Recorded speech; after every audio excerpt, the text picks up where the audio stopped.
When people think about leaders, they think of adults. Adults who have an important title. Adults who have done something to change the world.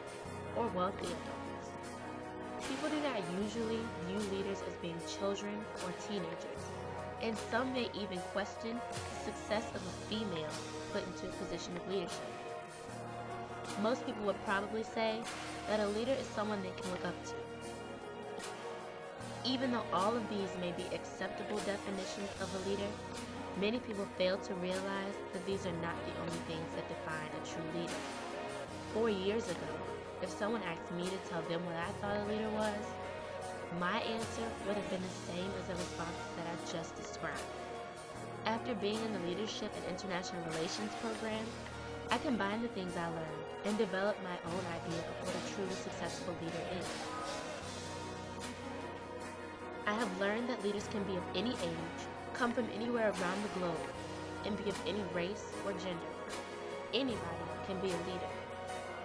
Stanford graduate Peter Senge believes if you define a leader as an executive, then you absolutely deny everyone in the organization the opportunity to be a leader.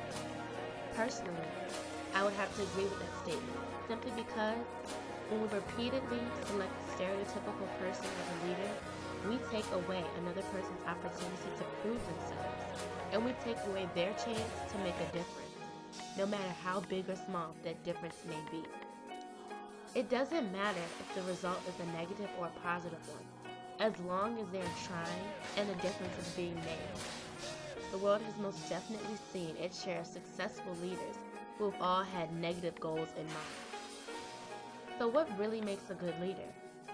That response depends on the person answering the question. When trying to decide who to follow, people look for certain characteristics. Leaders must be able to attract followers, because without them, that leader is no longer necessary. How do people attract followers? Well, it's a lot easier to lose followers than it is to get them. A leader must first gain the trust of the people around them. Followers must know that whoever is leading them is willing to listen to whatever they have to say. When working as a group, the followers must be comfortable sharing any of their ideas, and the leader must be open-minded to consider all suggestions that are made. A leader cannot be all talk with no action. The leader must keep his or her word. Fred Fiedler and Martin Kemmers came to the conclusion that the quality of leadership, more than any other single factor, determines the success or failure of an organization. The leader must set an example for his or her followers. The leader cannot expect their followers to abide by the same rules that he or she may break themselves. The leader of a group needs to be enthusiastic and give off an energy that is so strong it is able to encourage their followers to put in as much effort as they are. Leaders must take responsibility for the consequences of all of his or her actions and decisions. If something goes wrong, a leader must acknowledge the mistakes that were made, learn from them, work to fix them, and remember that the same mistake should never be made twice. Leaders must understand that not everything will be done perfectly the first time. He or she must be willing to deal with trial and error. A leader must have the ability to push themselves in addition to pushing their followers to get the task completed, no matter how many things may go wrong.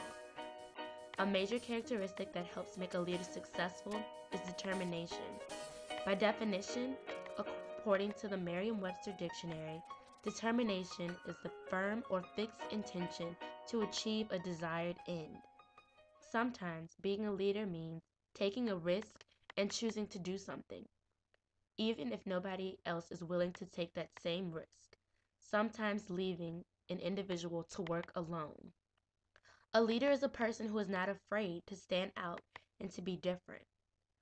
Having all of these characteristics will help form a successful leader. So how do we know when we have failed as a leader? According to Colin Powell, the day soldiers stop bringing you their problems is the day you have stopped leading them. They have either lost confidence that you can help them or concluded that you don't care. Either case is a failure of leadership. Being a leader takes hard work, lots of time, and patience. But if small steps are taken, anyone who wants to can become a very effective leader.